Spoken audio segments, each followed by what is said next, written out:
Samantala, nagsimula na ang Pambansang Pulisya o PNP sa pag-i-impound ng mga sasakyang paparada sa mga alternatibong ruta sa araw po ng kaluluwa. Yan naman ang balitang tinutukan ni Alvin Baltazar. Habang abala ang marami sa araw ng undas, nagpaalala naman ngayon ng PNP Highway Patrol Group lalo na sa mga may-ari ng sasakyan na ang ginagawang paradahan ay ang lansarang tapat ng kanilang tahanan.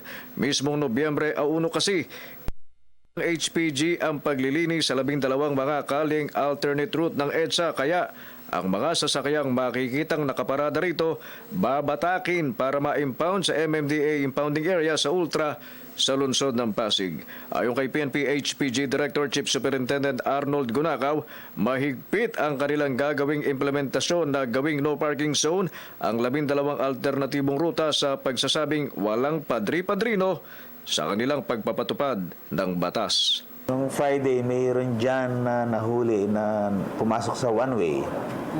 Tapos kinukuha yung lisensya, ay bigay, babae. At tatawagin niya doon sa Admiral.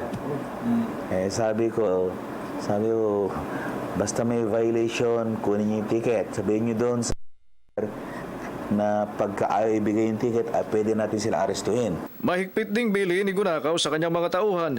Huwag pumayag na sila'y bastos-bastusin ang kanilang mahuhuling lumabag. Kapag pumalag ayon sa opisyal, damputin at sampahan pa ng dagdag na kaso at huwag din ariyang palulusutin kahit pa ito'y mag-name dropping. Pagka ang mga taong kausap nyo ay lumalabag sa batas at binabastos na kayo, pwede nyo arestuhin.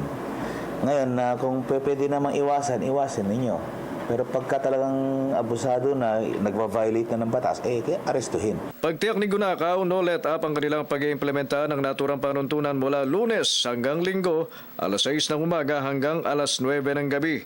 Magsisilbi namang window hours ang 9 p.m. hanggang alas 6 ng umaga.